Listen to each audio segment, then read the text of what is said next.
السلام عليكم ورحمة الله. اللهم صل وسلم وبارك على سيدنا محمد وعلى آله وصحبه. إن شاء الله تكونوا بخير وعلى خير. متتبعي المتتبعات ديالي الزوينين، شكرا لكم على دوك التعاليق اللي تتخليو ليا وتتفرحوني بهم. الله يفرح قلوبكم في هاد العواشر. اي واحد تيدخل تيخلي ليا البصمه ولا تيخلي ليا تعليق، تنشكركم والله يحقق لكم داكشي اللي تتمناو. تنقول لكم عواشر مباركه، الله يدخل علينا هاد سيدنا رمضان بالصحه والسلامه وداكشي اللي تنتمناو حنا وجميع المسلمين ان شاء الله.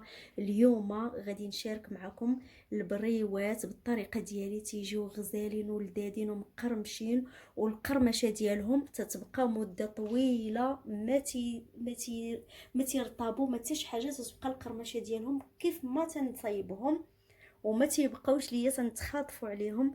هكذا تيجيو. غادي خليكم حتى لاخر الفيديو باش نوري لكم الطريقه بحال ما هكذا. شوفوا كيفاش تيجيو غزالين ومعلكين بزاف بزاف ولذاذ.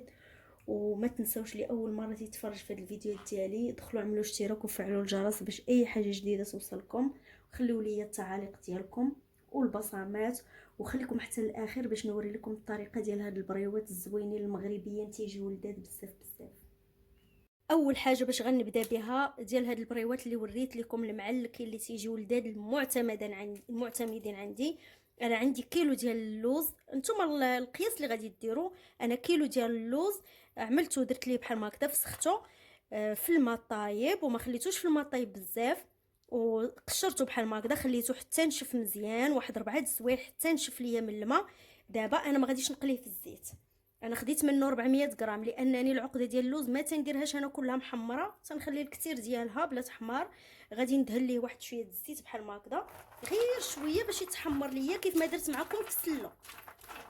وغادي ندخلو الفران يتحمر، وغادي نجي معكم نطحن معكم العقده. اللوز ديالي هو هذا اللي نقصت، هو هذا، و400 غرام راني حمرتها في الفران بحال ما هكذا. غادي نحتاج هنايا واحد الكاس مع مرش ديال السكر. انا مثلا ما تيعجبنيش يكونوا حلوين بزاف، نتوما الا كانوا تيعجبوكم حلوين ديروا القدر ديال سميتو ديال السكر. هنا عندي واحد الخنيشه ديال سكر فاني اللي منسم بالزهر، ها هي هذه فانيليا اللي منسم بالزهر. وعندي هنايا قبيصه ديال المسكه الحره راني دقيتها بحال هكا مع شويه ديال سنيده. دابا غادي نبدا على بركه الله. بسم الله. غندير الكميه بكميه تنطحن، بغيتو يجيني معلك. انا الهاشوار عندي غير صغير، الا كان عندكم نتوما الهاشوار كبير ديروا سميتو بحال ما هكذا. بسم الله. انا طحنته بحال ما هكذا. دابا غادي ندير فيه السكر سنيده، شفتوا ها هو طحن ليا انا باش يزيد يتعلك ليا. هاد الخنيشه ديال سميتو غادي نديرها في طحنه وحده. غندير نصف ديال السكر سنيده بحال هكذا، ونخلي النصف سميتو ديال الاخر الدور الثاني.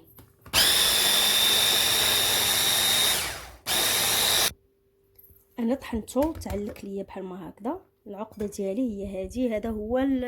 هذا هو هما البريوات اللي انا معتمدين عندي. غادي نزيد الدور الثاني بحال ما هكذا، وغادي نزيد عليه سكر فانيلا، وغادي ندير عليه الفانيليا اللي منسم بالزهر، وغادي ندير مسكه هذه الحبوب المسكه، وغادي نطحن الاخر حتى هو، وغادي نوري لكم فاش طحنته. اللوز ديالي انا طحنته بحال ما هكذا. هذا راني يلته مزيان، وهذا درته بحال ما هكذا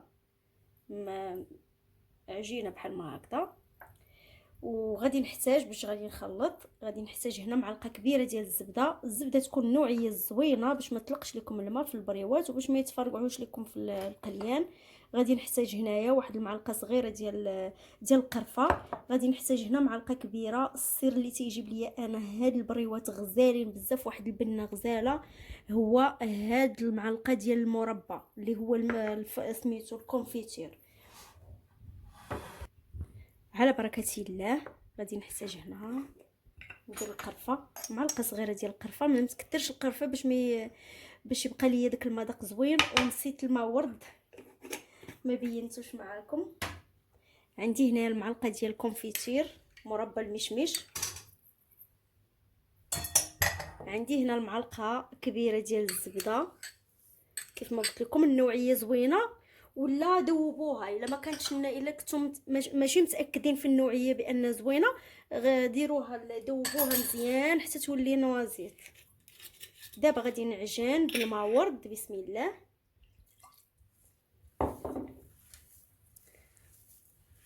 نعجن المكونات كامله، وما غاديش انا ما تنبقاش انا ندلك في العقده ديال اللوز. انا ما تنبقاش ندلك فيها باش ما تطلعش ليا الزيت. الا بغيتو تفاداو باش ما تطلعش لكم الزيت، ما دلكوهاش مزيان، غير خلطوها بروس الاصابع وانتم خلطوها مزيان، وماشي تدلكوا فيها دلكوا باش ما تطلعش لكم داك الزيت، تتعذبكم ثاني خصكم تبقاو تدلكوا عاد حتى ترجعوا الزيت لداخل اللوز، عاد يمكن لكم تخدموا بها. هذه نصيحه مني اخواتاتي. دابا غادي نخلط العجينه ديالي كامله، وغادي نجي معاكم فاش نبغي نعمر العقده ديالي. انا خلطتها بحال ما هكذا، شوف كيفاش تجي رطبه بحال ما هكذا. شوفوا هكذا كيف ما درت لها حتى تجي معايا. انا ما دلكتهاش مزيان باش يخرج منها الزيت، وتنتعب باش ندلكها ثاني يدخل ليها الزيت اللي خرج من اللوز. خصني مده باش غادي انا تنجمعها بالطرف ديال الاصابع ديالي حتى نجمعها مزيان ونخلط المكونات مع بعضياتهم وصافي. ما تنبقاش ندلك فيها انا باش ما تتعبنيش. بحال ما هكذا تجي غزاله ومعلكه. انا حيت درت اللوز واحد النسبه حمرت، هذاك الشيء علاش درت بحال هكا. ما درتوش انا كلها عقده بيضاء. ودرت هنا واحد شويه ديال الدقيق خلطته مع الماء باش غادي نلصق. واحد شويه ديال الزيت. انا واحد الورقه غادي نجربها معاكم، اول مره غادي نستعملها هي هذه. اول مره انا غادي نستعملها دابا وغادي نشوف. انا مولفه تنصايب الورقه في الدار، لان هاد البريوات وهاد السيجار ما تيطلعوش بالورقه ديال الفيلو بالزربه لان الورقه ديال الفيلو بالزربه تتقطع. انا غنجرب معكم هذه ونشوف على الله. تنتمناو كل طرف كل ورقه دايرين ليها ديالها بحال ما هكا، دايرين عليها باش ما تنشفش. شفتوا؟ انا غادي نحيدها دابا وغادي ندهنها بشويه الزيت وغادي نخدمها معكم. هي هذه راه فيها الخدمه بزاف، لان دايرين ليها من بين ورقه وورقه دايرين البلاستيك باش ما تلصقش. انا حيدت منها البلاستيك ودرتها دهنتها بواحد شويه الزيت باش ما تلصقش ليا. دابا انا غادي نقطع نحيد لها غير الجناب بحال ما هكذا، هاد الجنيبات هادو باش تجيني مقاده. غنبدا بالبريوات هما الاولين. انا اول مره غادي نجرب هاد الورقه. انا مولفه تنصايب الورقه في الدار ديالي. غادي نصايب هاد الجنيبات كاملين. انا قطعتهم قديتهم بحال ما هكذا. انا غادي نجرب اول حاجه. بسم الله بسم الله. ما غاديش نديرهم انا صغيورين بزاف وما غاديش نديرهم كبار.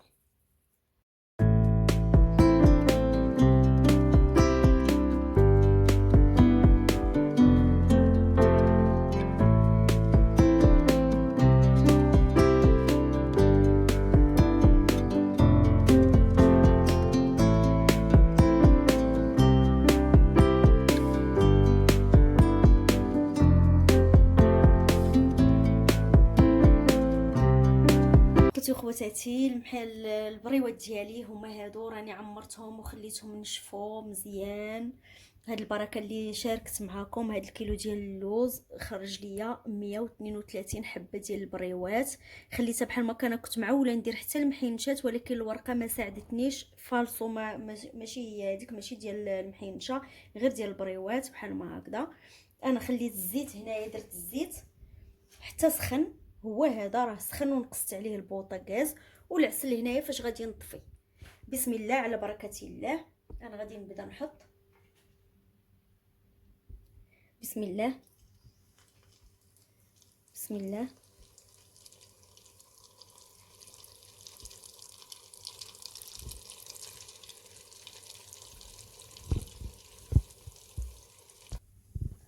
انا هزيتها من تقلات حمرات. انا ما غاديش نخليهم، ما غاديش نحرقهم بزاف، غاديش نحمرهم، غير الجهد باش طيب ليا الورقه وصافي تحمر، باش يكون فيهم ما يتكال ويكونوا لذاذ.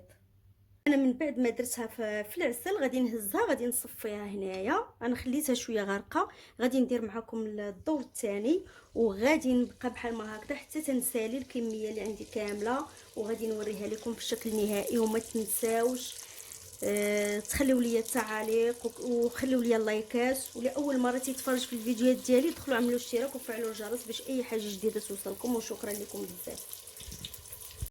خوتي خواتاتي، الشكل النهائي ديال البريوات اللي شاركت معكم هو هذا. تيجيو غزالين ولذاذين بزاف بزاف بزاف. جربوا هاد الطريقه اللي شاركت معكم، راه هي المعتمده عندي، ما تيخطاونيش. انا اصلا البريوات تنديرهم قبل رمضان، خصني ضروري نعاودهم قبل ما يوصل رمضان. تياكلوهم غير تيذوقوهم تيعجبوهم بزاف. وتنتمنى اي حاجه تنشاركها معكم تنال الرضا ديال الله سبحانه وتعالى وتنال الرضا ديالكم. وما تنسونيش في التعاليق، وخليوا لي اللايكات وبارطاجيو الفيديوهات ديالي مع الاصدقاء والاحباب ديالكم باش تعم الفائده. وتنتمنى ان شاء الله عواشر مباركه عليا وعليكم وعلى جميع المسلمين. وان شاء الله نشوفكم في اكله جديده ولا في وصفه جديده ولا في فيديو جديد. وشكرا، ما تنسوش لي اللايكات.